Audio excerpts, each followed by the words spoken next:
மக்கள் இந்த ஒரு பதிவில் நம்ம என்ன பார்க்க போகிறோன்னா, திருமானனோட பேச்சு கடும் குழப்பத்தில் இருக்கார் அப்படிங்கிறதா. அவர் குழப்பத்தில் இருந்தால் பிரச்சனை இல்லைங்க. ஆனால் அவர் ஒரு தாவேக்கா தொண்டர்களாக இருக்கக்கூடிய நம்மளை வருத்தத்தை ஏற்படுத்துகிறார். ரொம்ப கடினமான சில வார்த்தைகள்லாம் நேற்று பயன்படுத்தி பேசியிருக்காரு. உள்ளபடியே ஒரு தாவேக்கா தொண்டனா எனக்கு வருத்தத்தை ஏற்படுத்தியிருக்கு. என்னுடைய வருத்தத்தை கண்டிப்பாக நிறைய பேருக்கு ஏற்படுத்தியிருக்கும் தாவேக்கா தொண்டர்களுக்கு. இந்த வீடியோவில் அதை நான் கடத்தணும்னு நினைக்கிறேன். ரொம்ப கஷ்டமாக இருக்குனே அப்படிங்கிறது இந்த வீடியோவில் நம்ம சொல்லணும். முதல் பாயிண்ட்.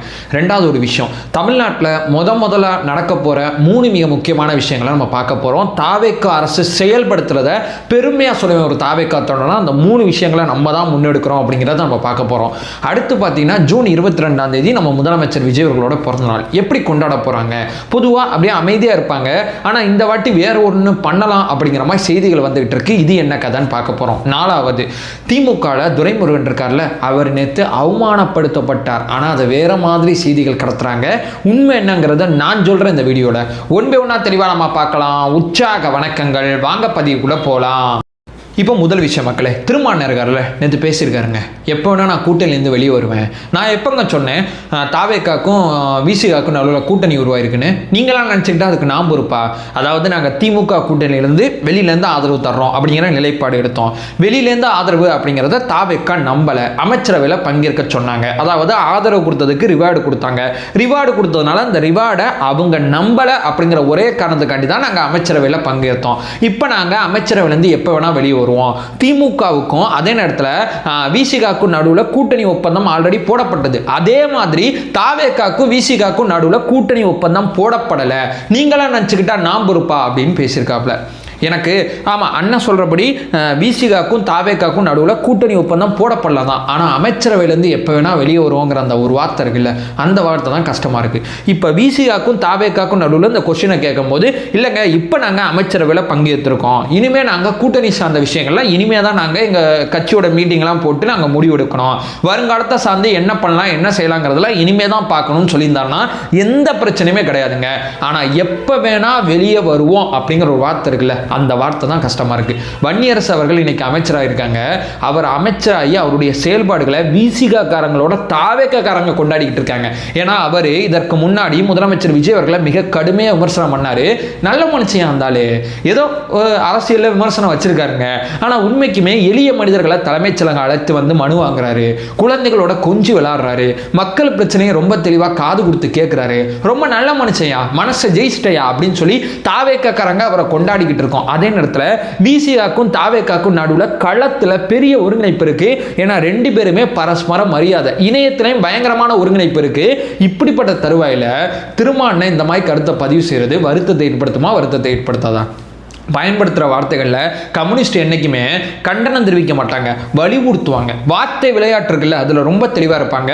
இல்லைங்க இப்போ நாங்கள் தனியாக இருக்கோங்க, இனிமேல் நாங்கள் கூட்டணிங்கிறத இனிமேல் தான் நாங்கள் ஜட்ஜ் பண்ணோம், தாவேக்காவா திமுகங்கிறது கொஞ்ச நாளைக்கு முன்னாடி கம்யூனிஸ்டுகள் முடிவெடுத்தாங்க. அதே மாதிரி திமுக கூட்டணி இப்போ இல்லை அப்படிங்கிற ஒரு முடிவுக்கு சண்முகம் ஐயா கொஞ்ச நாளைக்கு முன்னாடி சொன்னாப்ல. இந்திய கம்யூனிஸ்ட் என்ன சொன்னாங்க, அதே மாதிரி தான் நாங்கள் இப்போ இல்லைங்க வெளியே வந்துட்டோம் அப்படிங்கிற ஒரு விஷயத்த சொன்னாங்க. இந்த மாதிரி தலைவர்கள் இந்த மாதிரி பேசிகிட்டு இருக்கும்போது மதிமுக துரை வைகோ என்ன பேசிட்டு இருக்காரு? ஏன்னா அவங்கவுங்க எதிர்காலம் சார்ந்து யோசிக்க ஆரம்பிச்சிட்டாங்கண்ணே. இன்னும் திமுகன்னு எல்லாரும் பிடிச்சி அந்த கட்சியை தொங்கிட்டு இருக்கல. ஐஎம்எல் வந்து தாவேக்காவோட ஐக்கியமாயிட்டாங்க. இந்த கூட்டணியில் கரெக்டுங்க, நமக்கான மரியாதை இவங்க தான் கொடுக்குறாங்க, வேற யாருமே கொடுக்கல. அதாவது நம்ம ஓட்டுகளை, சிறுபான்மை ஓட்டுகளை திமுக பயன்படுத்திக்கிட்டு இருந்ததை தவிர நமக்கு எந்த விதமான உதவியும் அவங்க பண்ணலை. அமைச்சரவையில் பங்கேற்க வைக்கிற ஒரு மிக முக்கியமான முடிவுக்கு தாவேக்கா வந்தது வரவேற்கத்தக்கது அப்படிங்கிறதான் அவங்க சொல்றாங்க. ஒரு பக்கம் காங்கிரஸ் எங்க கூடயே லாங் ஜேர்னிக்கு தயாராக உங்களுக்கு மட்டும் என்னதானே பிரச்சனை? ஏன் இப்படி வருத்தத்தை ஏற்படுத்துற மாதிரி வார்த்தைகளை பதிவு செய்றீங்க? ஏதாவது மரியாதை இல்லாமல் நடத்துறோமா? இல்லை நீங்க சொன்ன அமைச்சரவையில் பங்குங்கிறத நீங்க சொல்லி கொடுத்த அரசியல் தானே, அதைத்தானே எங்க தலைவர் செயல்படுத்திக்கிட்டு இருக்காரு. உங்களை எங்க அமைச்சரவையில் சேர்க்கணுங்கிறதா எங்களோட பிரதானமான ஆசையா இருக்கு. உங்க ஆபீஸுக்கு வந்து நேரடியாக சந்திச்சாரு. சுதந்திரமா சட்டசபையில் இருக்கக்கூடிய பல தகவல்கள் விவாதிங்க, பேசுங்கன்னு சொல்றாப்ல. யாரை நாங்க கட்டி வச்சு அடிமையா இருக்கணுங்கிறது எங்களோட எண்ண ஓட்டம் கிடையாது. எல்லாரும் சுதந்திரமா செயல்படுங்கிறதா நாங்களும் சொல்லிக்கிட்டு சொல்லிட்டு இருக்கோம். அதே நேரத்தில் இப்படி கடினமான சில வார்த்தைகளை பயன்படுத்தும் போது இப்ப 4 எம்எல்ஏ அதிமுக இழுத்ததுக்கு என்ன குதிக்குச்சாங்க. அவங்க ராஜினாமா பண்ணிட்டு வந்து தாவேக்கல ஜாயின் பண்ணாங்க. அவங்க மட்டும் கிடையாது, மொத்த கூடாரமும் அதிமுக நிறைய பேர் வந்து தாவேக்கல ஜாயின் பண்ணிட்டு இருக்காங்க.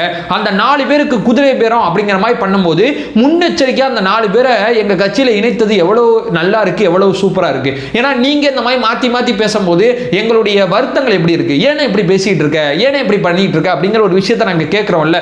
இந்த விஷயம் இப்போ இருக்கக்கூடிய தருவாயில் ரொம்ப முக்கியமாக நான் பார்க்குறேன். என் தலைமை முன்னாடியே யோசிச்சு இந்த விஷயத்தை பண்ணதை இப்போ நான் பாராட்டுறேன். ஏன் அந்த மாதிரி பண்ணாருங்கிற எண்ண ஓட்டம் அன்னைக்கு இருக்கும்போது இவங்க எப்போ வேணால் இந்த மாதிரி மாற்றி மாற்றி பேசுவாங்கப்பா, அதற்கு நம்ம முன்னெச்சரிக்கையாக இருந்தது நல்ல விஷயம் அப்படின்னு சொல்லி எங்கள் தலைவர் முடிவெடுத்தது இப்போ நல்லதுன்னு தோணுதுண்ணே. ஏன் இந்த மாதிரி பதிவு செய்யுங்க, ஏன் இந்த மாதிரி பேசுகிறீங்க, ரொம்ப வருத்தம்ண்ணே. ஒரு மனுஷனுக்கு மூடு ஸ்விங் வரலானே, காலைல ஒன்று, மதியம் ஒன்று, நைட்டு ஒன்று. உங்கள் கட்சியில் வேணான்னு போன படையூர் பாபுவை திமுகவில் ஜாயின் பண்ணாங்க. உங்களுக்கு எதிராகவே அவரை பேச விடுறாங்க. ராசா இருக்கார்ல, மிக முக்கியமா உங்களை கொச்சையா பேசினாரு நீங்க அமைச்சரவையில் பங்கேற்கும் போது. அந்த மாதிரி எதுவும் தடித்த வார்த்தைகளை நாங்க பயன்படுத்துறோமா? ஒரு பக்கம் திமுக தலைவராக இருக்கக்கூடிய ஸ்டாலின் அவர்கள் இந்த ஆட்சி ரொம்ப நாள் நீடிக்காது அப்படின்னு பேசுறாரு, நீங்க அவருக்கு ஆமாங்க நீடிக்காதுங்க அப்படின்னு சொல்லி தட்டுறமா இருக்கு. என்னத்த சொல்றதுன்னு எனக்கு தெரியல. இது முதல் விஷயம். இப்ப ரெண்டாவதுங்க, நம்ம தலைவர் விஜய் அவர்கள் இருக்காங்கல்ல, பிறந்த நாளை தொகுதியில கொண்டாடலாம் அப்படிங்கிற ஒரு ஐடியா போயிட்டு இருக்கு அப்படிங்கிற செய்தி வருது. ஏன்னா மாதம் ஒரு முறை தொகுதிக்கு போகணுங்கிற ஒரு வாக்குறுதி கொடுத்திருந்தாங்க. இப்ப அமைச்சரவை இந்த மாதிரி விஷயங்கள்லாம் முடிஞ்சோன்னே டெல்லியெல்லாம் போயிட்டு வந்திருக்காரு, எல்லாம் முடிஞ்சிருச்சு. இப்ப தன்னுடைய பிறந்த நாளை தன்னுடைய தொகுதியில கொண்டாடலாம் முதல்ல ஒரு விஷயத்தை முதலமைச்சர் விஜய் அவர்கள் முன்னெடுக்கிறாங்க. ரொம்ப மகிழ்ச்சியா இருக்கு. இதை செய்யறதுக்கு நிறைய பாசிபிலிட்டிஸ் இருக்குன்னு சொல்றாங்க. வேற சில ஐடியாஸும் போயிட்டு இருக்கு. ஆனா பிறந்த நாள் அன்னைக்கு வேற ஒண்ணு நமக்கு கிடைக்கும், வேற ஒரு செய்தி நமக்கு கொடுப்பாங்க அப்படிங்கிறது ரொம்ப தீவிரமா சொல்றாங்க. இது நான் சேகரிச்ச செய்தி. வேற என்ன இருந்தாலும் கண்டிப்பா நம்ம அதை பத்தி பேசுவோம். இது ரெண்டாவது. மூணாவது மிக முக்கியமான ஒரு விஷயம், முதல்ல தாவேக்க அரசு வாழைப்பழம் இருக்கு பாத்தீங்களா, இதை ஏற்றுமதி பண்ணலாம் அப்படிங்கிற முயற்சிக்கு விவசாயிகளுக்கு அரசு பக்கபலமா நிக்குது. ஏன் தெரியுமா நான் சொல்றேன்? தமிழ்நாட்டில், அதாவது இந்தியாவில் தமிழ்நாடு தான் அதிகமாக வாழைப்பழங்கள் உற்பத்தி பண்ணுது. ஆனா இந்த ஏற்றுமதி என்ன பண்றோம்னா நம்ம வெளி மாநில வியாபாரிகளுக்கு வித்தர்றோம், அவங்க பதப்படுத்தி வெளிநாடுக்கு கொண்டு போறாங்க. ஏன் நம்ம ஊர்ல இருக்கிற நிறுவனம், நம்ம ஊர்ல இருக்கிற விவசாயிகள் ரெண்டு பேரையும் மேர்ஜ் பண்ணி நம்ம ஊர்ல இருந்து ஏற்றுமதி பண்ணா என்ன? ஏன்னா நம்ம ஊர்ல தான் அதிகமா விளையுது, ஏன் வெளி மாநில வியாபாரிகள் ஏற்றுமதி பண்ணணும்? அவங்க தேவைன்னா நம்ம கொடுப்போம், ஆனா ஏற்றுமதிக்கு எதுக்கு அவங்கள நம்பி இருக்கணும்? நம்ம பண்ணா என்ன அப்படின்னு சொல்லி அரசு முதல்ல அந்த முயற்சி எடுக்குது. இது மட்டும் கிடையாதுங்க, சிவகாசி பட்டாசு இருக்குல்ல, ஏன் நம்ம உள்ளூர்ல மட்டும் நிப்பாட்டணும்? வெளிநாடுகளுக்கு ஏற்றுமதி பண்ணா என்ன? சைனாக்காரன் பட்டாசு தமிழ்நாட்டில் வித்துக்கிட்டு இருக்கான்.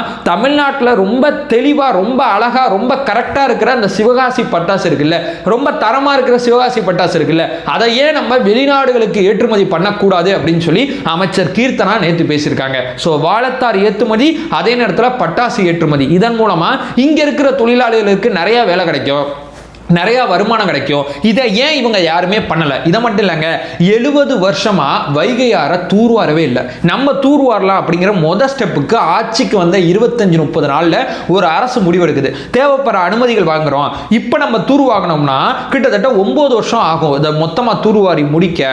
அதற்கு தேவைப்படுற அனுமதிகள்லாம் நம்ம வாங்கிட்டோம்னா அந்த வேலையை ஸ்டார்ட் பண்ணிடலாம் அப்படின்னு சொல்லி சிடிஆர் என்ன பேசுறாப்புல. வைகை ஆறு எவ்வளவு முக்கியமானது. அந்த வைகை ஆறை சுற்றி இருக்கக்கூடிய 6-7 மாவட்டங்களுக்கு அந்த வைகை ஆறு தான் நீர் கொடுக்குது. அதாவது குடிநீரே வைகை ஆறை நம்பி தான் இருக்காங்க. அப்படிப்பட்ட வைகை ஆறை அவ்வளவு வண்டல் மண் அதுல படிஞ்சிருக்கு. அந்த வண்டல் மண் அத்தனையும் கிளியர் பண்ணி தூர்வாரி வச்சோம்னா மழை காலங்களில் எவ்வளவு நமக்கு சப்போர்ட்டா இருக்கும். இந்த விஷயத்தை 70 வருஷமா செய்யலங்க. திமுக அதிமுக மாறி மாறி ஆட்சி பண்ணாலும் நம்ம முன்னெடுத்து இதை செய்யலாமா அப்படின்னு சொல்லி யோசிச்சுட்டு இருக்கோம். இதெல்லாம் நம்மளை பத்தி இருக்கக்கூடிய மிக முக்கியமானது. இப்போ நான் திமுக பத்தி கடைசியாக ஒரு செய்தியை சொல்லிட்டு இந்த வீடியோ என் பண்ணிக்கிறேன். திமுக நேற்று துரைமுருகன் அவர்கள் மகளிர் அணி மீட்டிங் ஒன்று அவங்க கட்சியில் நேற்று ஏற்பாடு பண்ணியிருக்காங்க. அந்த மீட்டிங் பொதுச் செயலாளர் இவர் போறாப்ல. பொதுவா என்ன பண்ணுவாங்கன்னா பொதுச் செயலாளர்னால இவரை வரவேற்பாங்க. தலைவரை எப்படி வரவேற்கிறாங்களோ பொதுச் செயலாளரை வரவேற்பாங்க. ஆனா இவரை வரவேற்க அங்க யாருமே இல்லை. இவர் இல்லாமே அந்த நிகழ்வு நடக்குது. ஏன்னா ஒரு தலைவர், ஒரு பொதுச்செயலாளர், மகளிர் அணி நிர்வாகிகள் இப்படித்தான் பொதுவாக வந்து அந்த நிகழ்ச்சியை ஏற்பாடு பண்ணுவாங்க. இவரை விட்டுட்டு நிகழ்ச்சி நடத்துறாங்க. இவர் அப்படியே வாசலோட திரும்பி வந்துட்டார். கேட்டாங்க கூட்டமாக இருக்குது அதனால நான் போடல.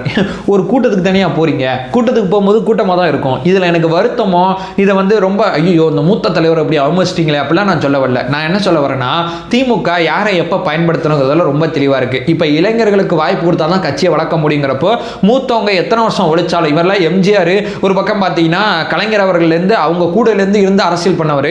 இப்போ நீங்கள் தேவையில்லை, நீங்கள் வாங்க அப்படின்னு சொல்லி இந்த சேக்குவாராவெல்லாம் போயிட்டு உதயநிதி சந்திச்சிட்டு இருக்காரு. இவருக்கு அவ்வளோ திறமை இருக்குது இந்த சேக்குவாராக்கு. அவரை கூப்பிட்டு இவர் சந்திக்கிறார். அதாவது திமுக ரொம்ப சுயநலங்க அந்த குடும்பம். யாரை எப்போ சந்திச்சா அதிகாரத்துக்கு வர முடியுமா, யாரை எப்போ அரவணைச்சா அதிகாரத்துக்கு வர முடியுமோ அவங்கள மட்டும்தான் சந்திப்பாங்க. உங்களை இப்போ தேவையில்லைன்னு முடிவு பண்ணிட்டாங்கன்னா நீங்கள் இத்தனை வாட்டி எம்எல்ஏவாக இருந்தா என்ன, அத்தனை வாட்டி எம்எல்ஏவாக இருந்தா என்ன, பொதுச்செயலரே இருந்தாலும் உங்களுக்கு உங்களால் இந்த கட்சிக்கு யூஸ் இல்லை, அதாவது எங்கள் குடும்பத்துக்கு யூஸ் இல்லைன்னா உங்களெல்லாம் பார்க்க முடியாது, சந்திக்க முடியாது. எவ்வளோ சுயநலவாதிகளாக இருக்காங்க. ஒரு மூத்தவர் பெரியவர், அவர் சில நேரங்களில் பல பேரை மரியாதை இல்லாமல் நடத்தினாலும் ஒரு பெரியவருங்கிற முறையில் இந்த அரசியல் களத்தில் மூத்த அரசியல்வாதின்னு எடுத்துக்கிட்டிங்கன்னா ஒரு 5 பேர் எடுத்துக்கிட்டிங்கன்னா அதில் ஒருத்தர் அவரை இப்படி மரியாதை இல்லாமல் நடத்துறது உள்ளபடியே பார்த்தீங்கன்னா வருத்தமாக இருக்குது. ஆனால் திமுக அப்படிங்கிற குடும்பம் இப்படி தான் நடந்துக்கும் அப்படிங்கிறத திமுக தொண்டர்கள் தெளிவாக புரிஞ்சுக்கணும் அப்படிங்கிறத நான் இங்கே சொல்ல வரேன். வேற எதுவுமே கிடையாது. எங்கள் கட்சியை பொறுத்தவரையும் நாங்கள் எல்லாருக்குமே மரியாதை கொடுக்குறோம், எல்லாருமே மரியாதையாக தான் வரவேற்கிறோம். மாற்று கட்சியில் இருந்தாலும் சரி, மன்றத்தில் இருந்தவங்களா இருந்தாலும் சரி. ஏன்னா மனிதர்களுக்கு மரியாதை கொடுக்கறது அப்படிங்கிறது ரொம்ப முக்கியமான அணுகுமுறை. எப்பா இவ்வளவு நாள் அவர் பொதுச் செயலாளர், அவருக்காண்டி பல வரவேற்புகளை கொடுத்த அந்த கட்சிக்காரங்க இவரால் இனிமேல் யூஸ் கிடையாதுங்கிறப்போ தூக்கி போட்டு போயிட்டாங்க. அவர் மனவேதனையோட, அதுவும் வந்து நடக்க முடியாமல் வந்தாருங்க. அவரு நடக்க முடியாமல் வந்தவர் மறுபடியும் கார் ஏறி போயிட்டார். அவ்வளோதாங்க அரசியல். சரிங்களா? ஒரே நாளில் எல்லாமே தலைகீழாக மாறும். அதற்கு துரைமுருகன் அவர்களுக்கு நடந்தது பிரதானமான உதாரணம். அதை சொல்லிட்டு இந்த வீடியோ நான் என் பண்ணிக்கிறேன். நம்ம சேனலை ஃபர்தராக ஃபாலோ பண்ணிங்கன்னா பொலிட்டிக்கல் சார்ந்து மிக முக்கியமாக பல்வேறு விதமான விஷயத்தை நம்ம பார்த்துட்டு இருக்கோம். நம்மளோட ஒரே நோக்கம் அறியாமை அகற்ற வேண்டும், அறியாமை அகற்றப்பட வேண்டும். Thank you so much.